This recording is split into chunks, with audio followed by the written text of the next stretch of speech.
No traicionarás. No dejarás abandonado a un compañero en un hecho. No te encamarás con su hermana. No descuidarás a su familia. Será viducha él o los rati con los que pierda tu compañero. Le pondrás el pecho a la plata y no te comerás los mocos. Se la darás al que tiene la astilla y nunca al que hace falta. No harás ruido. Cuando tengas la astilla, sabrás acobacharte. Y cuando te toque bailar con la más fea Guns N' Roses, serás ciego, sordo, mudo, como canta la Shakira.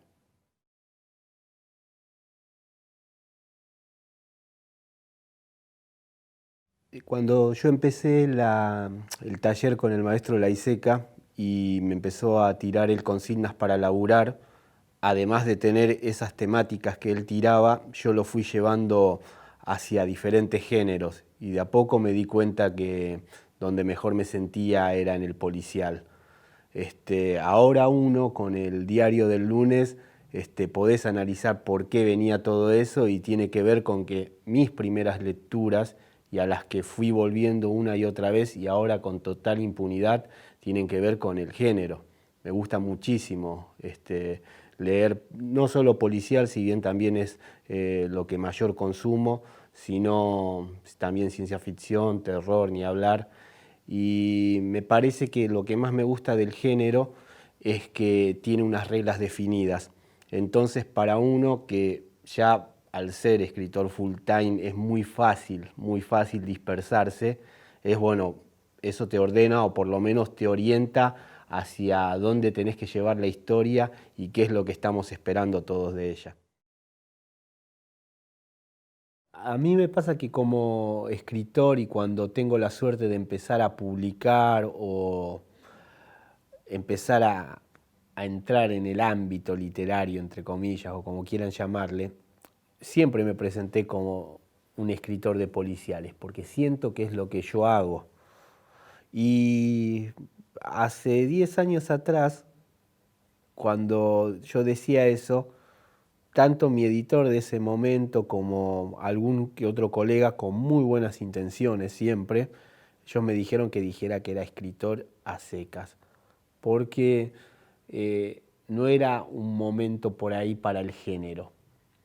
Después tengo esta suerte de ir a España y que bueno, en España es otro tipo de mercado, otra cosa como mucho más segmentada y todo lo contrario, el rótulo era algo que uno podía exhibir con orgullo.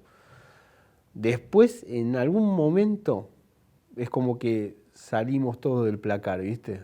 Que se armó la fiesta y que volvió a tener una presencia tan grande el género acá que me parece hermoso y que es bienvenido y que creo que es liberador para muchos colegas poder hacerlo. Entonces empieza esta suma y acumulaciones de festivales literarios, la mayoría dedicados al género negro, y empiezan estas giras y estos encuentros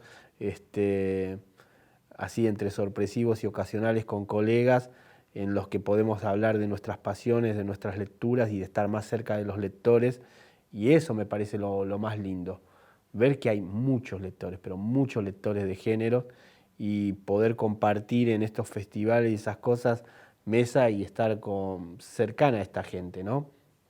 El colega y el lector. Eso es lo que celebro de este momento, de la literatura policial y la literatura de género en nuestro país, que me parece que también está asociada con muchas cosas que pasan en general y que hay que celebrarlas. Yo tengo la suerte de haberme encontrado con una historia como Chamamé para escribirla, que durante un momento que era muy malo en mi vida y que por primera y única vez hice terapia y que fue fundamental para que saliera no solo esa voz, sino esa historia y para poder pasar ese momento. Yo había perdido un trabajo y en el que más me jorobaba todos los que perdimos el trabajo, los otros que quedaron habían arreglado alguna buena posición u otro nuevo cargo u otras cosas. Me embromaba mucho el tema de la traición. Entonces quería hablar de una novela que tocara ese tema. Chamamé básicamente es un ajuste de cuenta entre dos piratas del asfalto, dos personas que se consideraban hermanas, por más que compartieran rubro y laburo, pero que pensaban que jamás se iban a traicionar y bueno, uno lo mexicanea al otro en pos de algo que quiere para su futuro. Con la terapeuta laburamos mucho el asunto de vivirlo como una oportunidad más que una tragedia, desdramatizar todo el tema de estar sin laburo, de haberme separado de la mamá de mi nene, de estar realmente en la lona y vivirlo como una oportunidad, orientar hacia qué quería seguir haciendo con mi vida. Y bueno, a mí ya me había ganado la escritura. Y Chamamé es muy loco que sea el esqueleto como una road movie y justo yo la estuviera escribiendo en tránsito. La laburaba mucho en cibers en ese momento, en uno en particular, y la terminé de escribir en la casa de Selva Almada, que me dejaron ahí, que se iban ellos de vacaciones y me prestaron la casa y fue muy lindo poder terminarla ahí. También me parecía simbólico eso de que Selva es de Entre Ríos, entonces es más o menos por donde empiezan las peripecias de la novela. Pero lo básico es como que ya estaba de salida, de donde me tocó criarme, de donde me tocó patear, entonces con un poco de distancia, más inconsciente en ese momento, ¿no? Pude empezar a utilizar mucho la jerga, a conectar con la persona que fui en ese momento cuando estuve allá, a evocar amigos que estuvieron ahí, que hoy ya no compartimos mesa ni trago, y a gente que le tocó irse primero, ¿no? Entonces, esa oportunidad de escribir esa novela en esas condiciones, sin pensar qué me iba a dar a cambio, solo el hecho de escribirla y ser feliz mientras lo hacía, y también mientras la leía en vivo, que eso fue, creo, fundamental para Chamamé y para todo lo que vino después mío. Le estoy muy agradecido. El quiebre importante en lo profesional fue lo inesperado, que la compraran en España, que me llevaran allá y que eso terminara siendo espejo acá y que se terminaran interesando en mi laburo.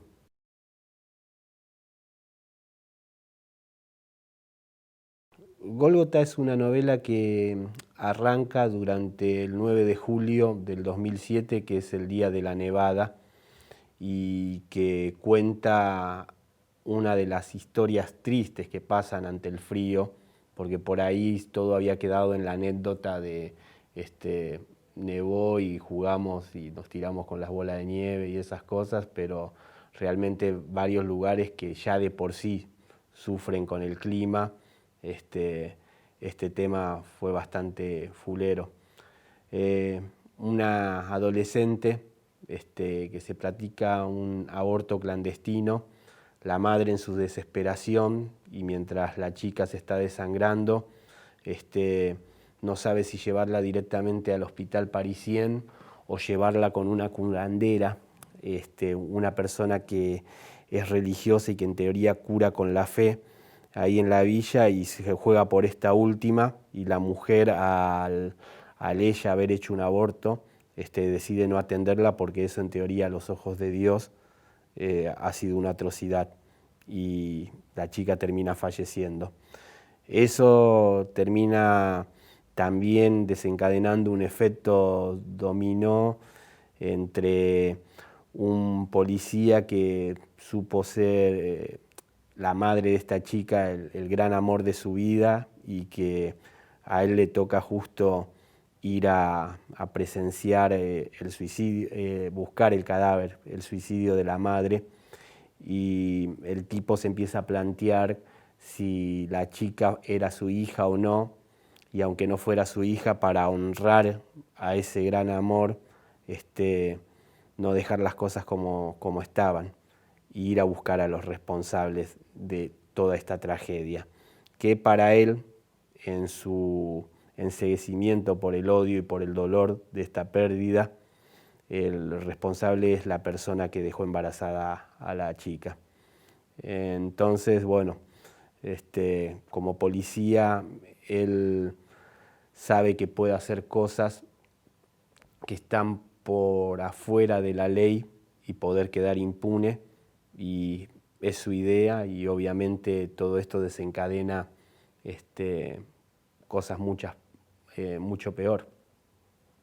Me pasa que considero que no soy un tipo que tenga mucha imaginación. Sí que soy un tipo que está atento, que escucha mucho. Siempre cito esa de Mark Twain, que es muy buena y que la decía también Groucho Marx, que como uno parece estúpido, más vale no abrir la jeta para no confirmarlo. Entonces, nada, me gusta escuchar mucho y evocar la forma que tiene de hablar la gente, cosas que a mí me gustan, que me llaman la atención en esas expresiones. En el caso específico de Gólgota tiene que ver con una temporada por ahí, por escaso, y sobre todo también empezarme a hacer cargo en ese momento de la edad que, si bien yo me consideraba bastante joven, veía que había un abismo importante con los que eran los pibes de ese momento. Esos pibes que hoy ya son hombres, ¿no? Porque todo es muy veloz. Es veloz la vida de por sí, pero el siglo XXI con todas sus cosas me parece que por lo menos a mí me pasa por encima. Y era evocar a esos chicos ahí, y bueno, en Los Patanegras, en Calavera y en Lagarto, un poco más a mi generación, un poco más a los míos.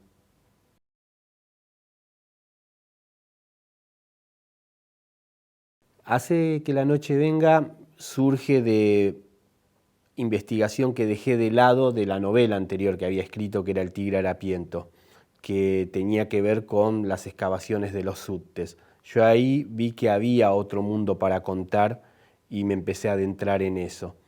Mientras escribo los primeros capítulos, todavía sin saber a dónde me iba a llevar la novela, me entero que voy a ser papá.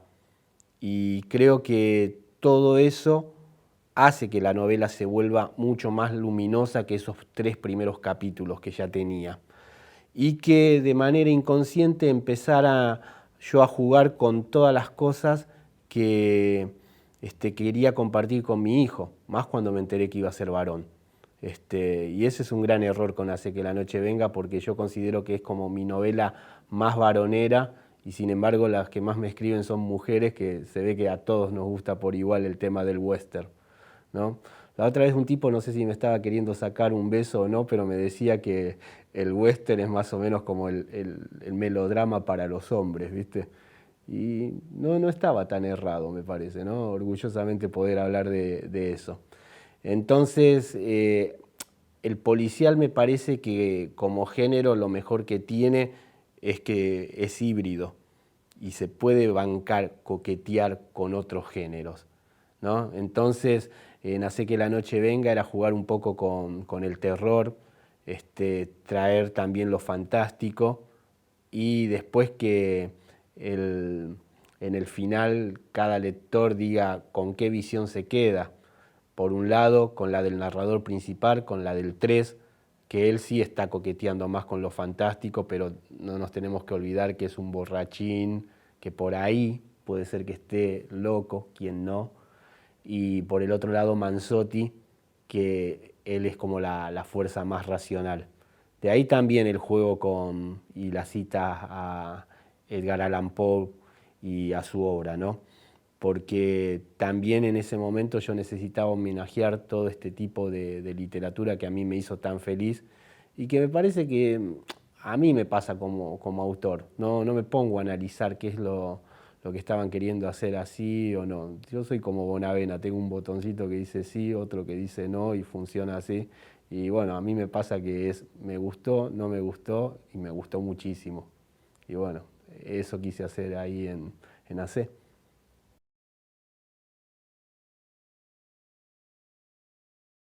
Tengo la suerte que me convocan para la conexión Negro Absoluto. eh, y para mí era un honor porque la dirige Juan Sasturain y era una oportunidad de laburar con él. Y el tema es que nos convocaban a 6 escritores para escribir una saga de libros con personajes que ya venían predeterminados, digamos, por parte de la gente de la editorial que lo quería hacer. Entonces a mí yo no pude elegir el personaje de los detectives que habían ahí, las opciones.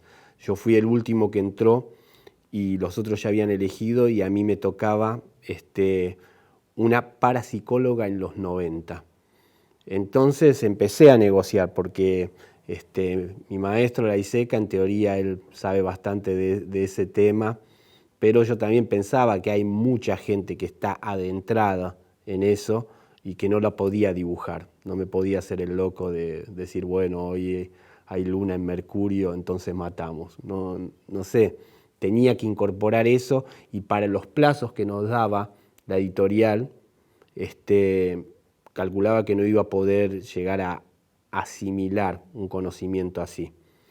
Entonces yo lo que les propuse es hacer una vidente, pero una bruja como se conoce dentro de los cristianos, una cosa así, y jugar con el tema de la santería, que era algo que yo había dejado afuera de chamamé. Chamamé, me doy cuenta de que el pastor Noé, mientras menos lo explicara, mientras menos me metiera en la religión, tenía más fuerza su locura, tenía más fuerza incluso el corazón que él pela para su objetivo final. Y a la vez, como chamamé tenía esa velocidad de ir en las rutas y todas esas cosas, era no detenerme en algo tan fundamental como es en esas zonas la santería y hablar del gaucho, hablar de San la Muerte. Y me había quedado un poco con ganas de eso. Entonces traté de orientar ese encargo para ahí y resultó, valga la redundancia, algo divino, porque si bien fue por encargo, creo que la saga de la Víbora Blanca es uno de mis libros más personales y estoy muy agradecido de poder haber escrito Santería, Sacrificio y bueno, ahora esperamos terminar Aquelarre y escribir Amén, que son con los que terminan. Pero básicamente así fue la génesis de esta saga y ya la pensé como saga. Tuve pillo en el sentido de que nos contrataban por 3 libros y nos pagaban muy bien y yo me hice el loco porque la estructura de la saga esa los capítulos siempre van a ser 12 y cada uno representa cada una de las hileras con cómo te tiran las cartas, ¿no? Entonces la primera fue sobre el pasado de la víbora blanca, la siguiente sobre el presente, la otra va a ser sobre el futuro y la última es todas las cosas que podrían haber cambiado. Entonces yo les argumenté que pensaba una novela así en su totalidad, la saga, que tenían que ser 4 libros y por suerte me contrataron para los 4. Así que salió bien. Yo tenía miedo que me dijeran, ¿qué te pensás que sos la Rowling, que vas a poder hacer una saga así? Porque aparte los finales son así claramente abruptos para que se enganche de un libro a otro. Pero pudo aparecer. Y también en la convivencia con estos mundos que aparecieron con la víbora blanca y todo, pude evocar muchas cosas de las que me gustaban a mí, que me contaban cuando era chico. Mi mamá, mi tía, incluso mi papá, con estos seres que ellos traían de sus lugares de origen, mi viejo de Tucumán, mi mamá y mi tía de Paraguay, como el Pombero, la Solapa, el Quiesta, Engendros, todas cosas de ellos que me daban mucho miedo cuando era borrego, hasta que así de casualidad vi a los 9 a un tipo dispararle a otro. Entonces dije, mirá, me cago en el Pombero, me cago en el otro, a mí lo que me da terror es un tipo con un chumbo, así que va por ahí. Lo que no quita que si aparece una criatura le pida perdón por ser escéptico.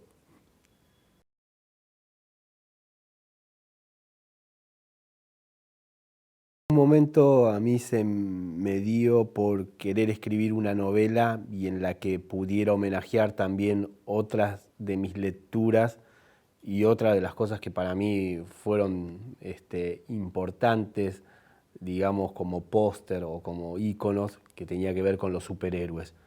Y en alguna charla con Sasturain, en la que me explicó lo que era el concepto de Ellsworth, lo de trasladar un personaje conocido a otra realidad, a otro tiempo incluso, me dieron ganas de escribir una novela que fuera con un Superman que se crió acá, un Superman que se crió en el barrio en donde me crié yo.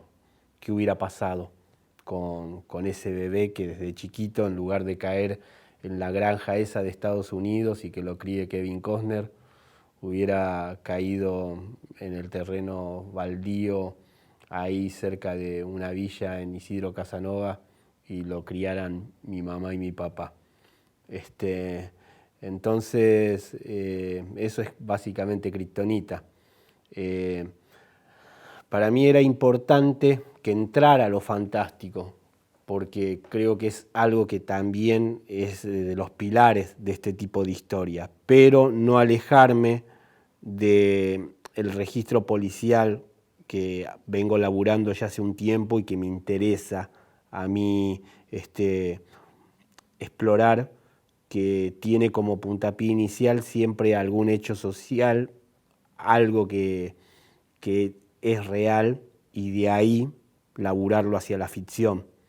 Entonces, toda una serie de circunstancias llevan a que el narrador principal de Kriptonita, si bien aparecen otros que van recomponiendo la historia de nuestro Superman matancero, sea un médico no solo por lo racional, sino por el lugar, el escenario en donde está contado lo que está pasando, y un médico que también tiene esa percepción de la realidad trastocada porque es un nochero, está sin dormir hace varios días y también el tipo toma un cóctel como para mantenerse despierto y eso hace que alucine. Yo siempre pensé que la gente también iba a poder hacer un poquito como lo de Hace que la noche venga con el 3 y con Manzotti, ¿no? Elegir si está alucinando el médico o si de verdad se encontró con la Liga de la Justicia de La Matanza. Lo más loco de todo es que toda la gente prefiere creer que se encontró con la Liga de la Justicia en La Matanza. O sea, por algo es un signo de los tiempos que los ñoños sean legión, ¿no? Que todos queremos eso. Tuve la suerte de que un director se interesara en un libro y llevarlo a la pantalla grande. Nicanor Loretti compró los derechos de Kriptonita. Laburó mucho durante 3 años para poder concretarlo y estoy muy feliz de esa experiencia. Realmente porque lo primero que siempre noté en Nick fue el entusiasmo, después el amor que tenía por la novela y haberlo visto cómo pudo trasladar eso y haber presenciado el rodaje fue muy motivador. Me encantó ver a la gente tanto delante como detrás de cámara, porque creo que de ellos en esta experiencia yo aprendí muchas cosas que quiero asimilarlas, quiero que maceren en mí para tratar de contar desde otro lado. Creo que me dieron un par de herramientas que todavía no las domino, pero cuando sepa usar la bazuca no sabes cómo voy a contar, ¿eh? y que para eso fue importante haber estado en la cocina de esto, haber estado en el rodaje y ni hablar ahora que estamos viendo los cortes definitivos y que vos decís, estuve ahí, puedo hablar de ciertos procedimientos, puedo saber qué decisiones se tomaron o todo lo que sea, pero hay algo, por más cliché que suene o lo que vos quieras, que en serio hay algo que es magia, hay algo que es alquimia y que lo tenemos todos los que nos dedicamos a contar en algo. Si vos te pones a tratar de racionalizar todo, de buscarle una explicación y no va a tener vida, ¿entendés? Pero sí es necesario obviamente un background teórico, un montón de cosas para poder llegar a eso último y bueno, después en el medio de todo eso, pegándolos, está eso que no se puede definir en palabras, que lo tenés que sentir. Y en Kriptonita se vivió bastante de eso y se tomó mucho también.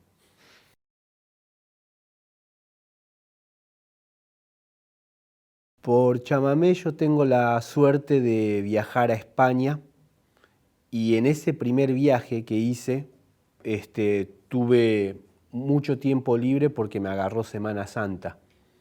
Entonces para mí era un flash ir a los lugares que yo había visto en películas, ¿no? Entonces yo quería ir ahí a Chamartín, donde está el edificio donde nace el hijo de la bestia, ¿cómo era? La de Alex de la Iglesia, la primera, ay, el Día de la Bestia, ahí a lo del Día de la Bestia, vi un montón de lugares así todo, y yo estaba que quería ir a la plaza de Átame, ahí donde iba a buscar falopa Antonio Banderas y lo emboscaba Rosy de Palma y toda la historia, y qué sé yo. No era que tampoco quería ir a buscar algo específico, pero se consigue, no solo en esa plaza. Y el asunto es que todos me dijeron ni a palos porque ese lugar se había puesto cutre, usaban la palabra cutre, también me gustaba la jerga de ellos y quería ir. Y un día dije, me mando igual para la plaza. Y ahí vi lo que me habían dicho y que se habían quedado cortos, que era una plaza que había quedado enganchada para los yonkis. Y realmente eran zombies. Era como una bajada llegar ahí y ya verlos desde arriba, lo perdido que estaban. Era como traspolar otra cosa, ¿no? Venía de otros mambos, de otras calles pateando por Madrid y ver eso y que lo dejaran así me pareció muy, muy terrible. En el medio empieza todo lo que tiene que ver con en la jerga en el barrio y todas esas cosas, acá, ¿no? De hablar de fantasmear, de los pibes que no se pueden utilizar como soldados, ya sea para una mara, un puntero o lo que sea, destrozarlo, porque un pibe si no va a ser un rival, y volverlo adicto, y todo con lo que es, como le dice la calle, la corta o baja, pero los medios le han puesto el paco. Entonces me di cuenta que quería hacer algo con eso, con la zombificación, ¿no? Y como todo lo que te empieza a agarrar a vos, tienen que ser dos historias que se cruzan, ¿no? Y a mí me habían contado una de un dealer al que le van 4 pibes a tirar la casilla en busca de dosis porque en la jerga el adicto terminal del Paco tiene algo que se llama el impulso, que previo a colapsar todos los sistemas del cuerpo se les dan por correr de manera frenética, incluso morder. Entonces yo pensaba, ese es el zombie siglo XXI, ese es el zombie de la remake de Zack Snyder, de la película de Danny Boyle, lo que los puristas de los zombies consideran una blasfemia, ¿no? Que corran y todas esas cosas. Y había pensado eso, ¿no? De a esa anécdota exagerarla. 30 pibes con el impulso yéndole a tirar el rancho abajo a este tipo. A la vez me habían contado de otro lado, de un dealer que era bastante gallito y que no tenía códigos porque tenía de amante a un policía. Entonces el policía lo defendía ahí adentro todo. y que el tipo tenía su mujer e hijos, pero bueno, estaban ahí, que obviamente cuando le soltó la mano a su amante, fueron y lo hicieron cagar. Entonces yo pensaba, voy a contar una historia de dos amantes que se están separando y que en el medio de la separación se les arma este bardo. Ese fue como el puntapié inicial para lo que termina siendo Ultratumba, porque después lo que me doy cuenta es que Ultratumba lo que quiere hablar es de, más allá de que aparezcan zombies o todo lo que sea, es de la separación en sí, explorar las separaciones que yo tuve de pareja, explorar las separaciones que tuve de amigos, el dolor que hay ahí, y que incluso una relación que a veces se sigue por años es una relación que es zombie. Entonces los zombies me parece que de Romero en adelante, que incluso ese iba a ser el título de la novela originalmente, se iba a llamar Romero en homenaje obviamente a George, lo que más está bueno no solo es el terror o los miedos que nos pueda producir el zombie en sí, sino la crítica social que se sabe hacer a los sobrevivientes, a lo que uno se deshumaniza para tratar de vivir en ese apocalipsis.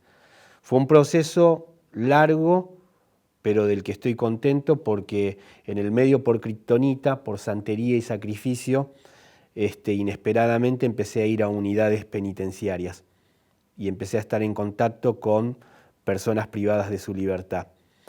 Entonces, siempre uno cuando está escribiendo quedás muy enganchado a la novela anterior. Y yo notaba que Romero, cuando se llamaba así en ese momento y todo, repetía muchas cosas que yo ya había transitado en Kriptonita y ni hablar en la saga de la víbora blanca. Entonces me doy cuenta que el asunto, el riesgo, era trasladarlo a otra cosa que no había contado todavía, o por ahí en un relato o en un capítulo de chamamé, pero muy desde otro lado, y fue transponer la historia a una unidad penitenciaria. Y estos amantes cambiarlos, que fueran una persona privada de su libertad y un guardiacárcel. En el medio también me entero de algo muy triste y algo que parece que es lamentablemente una práctica institucionalizada, es que en ciertas unidades penitenciarias hablan del pabellón D, así entre comillas, que el D viene por desahuciados, que saben juntar a muchas personas que tienen enfermedades infectocontagiosas, entre ellos adictos, para que esa enfermedad se acelere, y ese es el proceso de purga que tienen adentro, en lugares en los que están saturados de superpoblación de personas privadas de su libertad. Para que eso pase, que eso es algo obviamente que se hace por izquierda, se hace combinado entre la autoridad y los capangas de adentro. Entonces yo pensaba que ahí hay una historia también para contar, y que era hacer levantar a los del pabellón D y a decir, hola, ¿qué tal? ¿Volvimos? ¿Y cómo volvés vos si sabés que te dejaron morir? Pero en el medio siempre estaba para mí lo más potente la historia esta de la separación, la historia esta de un amor que está terminando. Escribo esa versión y después me doy cuenta que de verdad el desafío era que fuera en una unidad penitenciaria femenina, y cambio obviamente todos los sexos y los empiezo a pensar desde ahí, sobre todo porque me parece que estaba bueno escribir sobre algo que siempre pensé, que la mujer, si le das la oportunidad, es más guerrera que nosotros, 70 veces 7. Y por otro lado, también hablar de esto, de lo amoroso, y empezar también a indagar en este tipo de amor y punto, y por otro lado, el amor entre amantes, que cuando termina un tipo de relación así, no es como la otra, en la que tus amigos están al tanto de lo que pasó, que la gente, vos podés ir a buscar consuelo en los otros, y el tránsito va a ser igual de doloroso, pero por lo menos te sentís acompañado. Cuando se termina una relación de amantes, si hay código entre los dos que estaban ahí, eso es algo que se morfa, eso es algo que se queda adentro, eso es algo que pudre y que también cuando uno se queda enganchado con el otro, eso puede llevar a volverte zombie. Entonces eso era lo que quería hacer y el desafío también de la novela. No utilizar jamás la palabra zombie y que desde el comportamiento, amén de que aparecen los otros muertos, que eso para mí ni siquiera son zombies, eso vienen a reclamar justicia. Lo otro era tratar de retratar.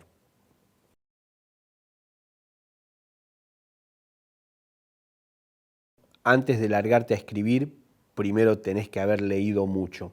Pero además de eso, amén de eso, uno incorpora historias de otro lado y de otros soportes, ¿no? Y como pibe, lo primero obviamente fue la televisión. Y en la televisión los dibujitos animados, series de televisión y ni hablar las películas, cuando empecé a mirar películas, que yo las veía sin saber que eran clásicos, porque las pasaban en trasnoche o lo que fuera, o esas que repetían en Sábado de Superacción, y que fueron las que más te marcaron. Cuando ya pude elegir yo ir al cine y me daba una plata a mi papá y íbamos con mi hermano y todas esas cosas, era hermoso ver eso. Y por otra parte hacerme cargo de generacionalmente. O sea, yo nacido a principios de los 70 y cuando empiezo a sentir esta necesidad de ver pelis, de escuchar música y todo lo que sea, era los 80 en su momento punto caramelo. Entonces, ¿para qué me voy a hacer el otro, no? ¿Para qué voy a decir, no, sí, qué historia de amor, torrente de amor con John Cassavetes? Sí, es una historia desgarradora y la ves desde otro lado, pero ¿qué querés? A mí me conmueve que al final George McFly le tire la trompada a Biff y termine ahí con su mamá, con la mamá de Marty, ¿no? No sé, creo que todo eso eh, está dentro mío y es lo que me hizo feliz, lo que siempre me hizo feliz. Lo mismo que la música que evoco mucho en lo que estoy escribiendo. Entonces, también ya tengo una edad que no soy ni tan borrego, tampoco es que ya estoy para colgar los botines, pero que tengo un camino recorrido. Y cuando miro atrás, de lo más luminoso que me pasó fue haber empezado a consumir historias y en ese momento. Entonces, me parece que todo eso estoy orgulloso de que aparezca en lo que escribo y que me pueda nutrir de eso. Dio la coincidencia de que sea pop. Yo no sé si pienso, hago cultura pop, me engancho con eso o lo que sea. Estaba ahí, lo tenía ahí y quedó conmigo. Que eso es lo mejor, ¿no? De las historias, de las cosas que nos motivan, en el formato que sean, ¿no? El séptimo arte, un libro, una canción. Una vez que lo viste, te tajió, te quedó tatuada, quedó con vos.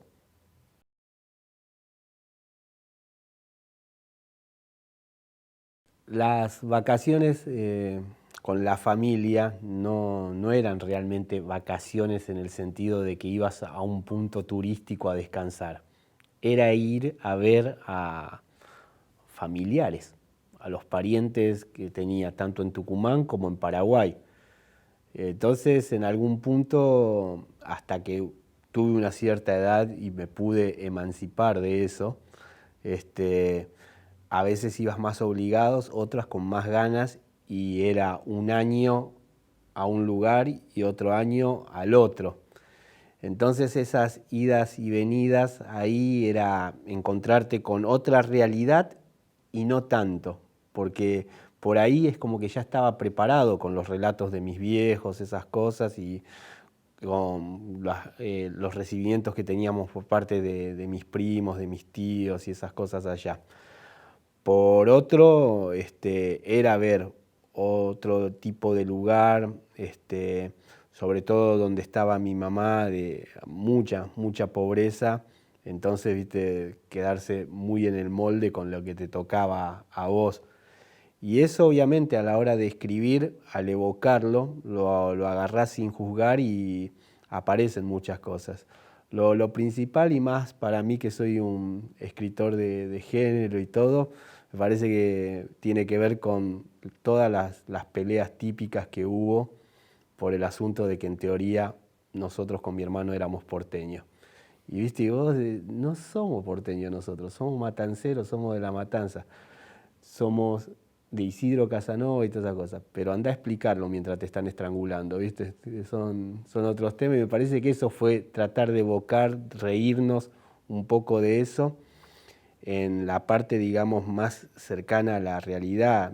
El delirio podía llegar a entrar con todo este asunto de las criaturas regionales, sus leyendas, bueno, y un montón de cosas que no hemos podido publicar ni narrar por una cuestión de códigos hacia un primo que me cagó una historia buenísima, pero bueno, eso es para otra oportunidad.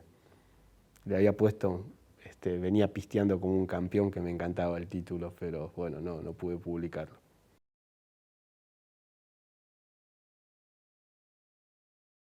Tengo la suerte de que se acerque a mí un colega y editor en ese momento, que era Antonio Santana, para hablarme de una colección que querían sacar por el tema del bicentenario.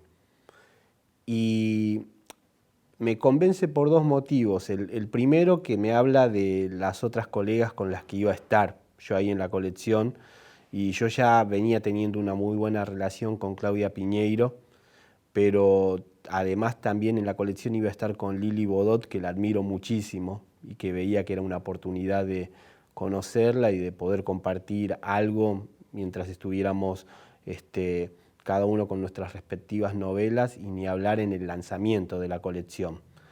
Lo otro que Santana me dijo, y que para mí fue un piropazo, es que todos mis delincuentes, todos mis malhechores tienen algo de nenes grandotes. Y después, bueno, nada, nos empezamos a tomar unos tragos y unas cosas, y es ni siquiera delincuente o malhechor, ni siquiera un forajido. Todos nosotros los tipos tenemos algo de nene grandotes. La mujer es como que se saca eso enseguida y está bueno, porque la mujer tiene que tener otro tipo de presencia. Pero nosotros, cuando podemos, coqueteamos con ese lado. Entonces fue conectar para ahí, y fue un trabajo hermoso porque la editorial, en el caso de Bolonqui, nos ponía un historiador. Entonces, a diferencia de El Tigre Harapiento o Hace que la noche venga, en las que yo hacía la investigación de época y todo, yo me pude focalizar lisa y llanamente en la historia, y podía contar con este muchacho Matías Maggio y llamarlo y preguntarle cosas de ahí, o que me fuera tirando data. Me lo hinché las pelotas, pobre, porque en un momento me agarró y me dijo: hijo de puta, si vos estás haciendo una novela que aparece el diablo, ¿para qué rompés las pelotas con lo otro? Pero para mí estaba bueno eso, lo otro te lleva al verosímil, después el fantástico podés hinchar. Entonces, tener esa oportunidad de un tipo que te averigüe si un espejo era un objeto de valor privativo para la gente en esa época, o podía estar tranquilamente en un conventillo, me era fundamental para tratar de ver ese mundo. Después lo otro es que intenté, y ya me había pasado un poco con El Tigre, entrarle al tango. Y no hay con qué darle, no, es algo que respeto, todo lo que sea, pero los que son milongueros me dijeron: todavía no te llegó tu hora con eso.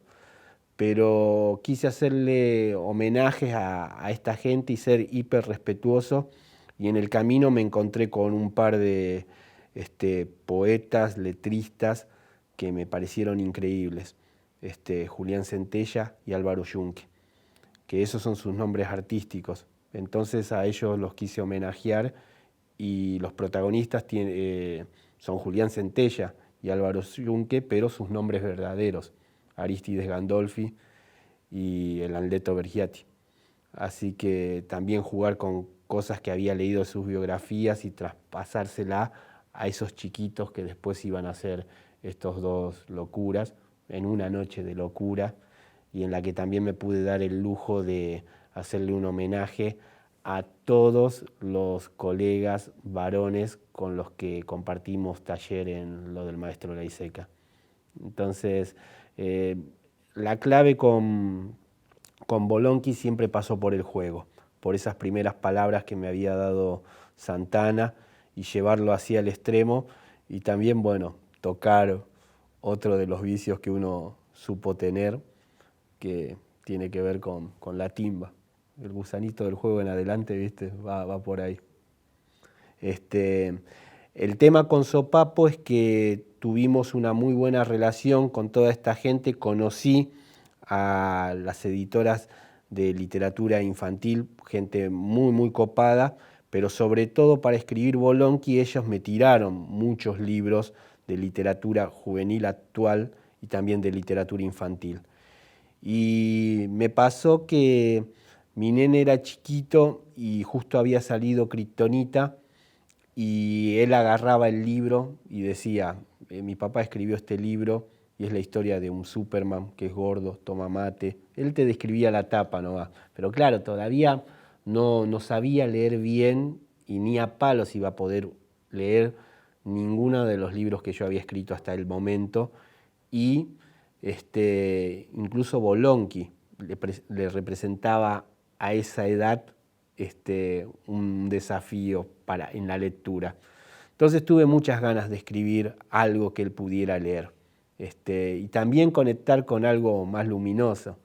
Un nene, ni hablar un hijo, te lleva para ese camino. Entonces ahí estuvimos charlando con las chicas todos, y se me ocurrió esto de la trilogía ninja de Pinar de Rocha, porque también yo hace rato quería hacer algo con artes marciales. Lo que pasa es que en una novela policial como las que estoy acostumbrado a narrar yo, un tipo que viene con un nunchaco, lo sirven con una 38 a 50 metros. Entonces te quedás haciendo el helicóptero y un corchazo acá o lo que sea. Yo no puedo así, quiero que sepan esto, ¿eh? A mi agente, nunca más acá, ¿eh? Pero bueno, eso, nos fuimos a la mierda, ¿qué va a hacer? No se puede así.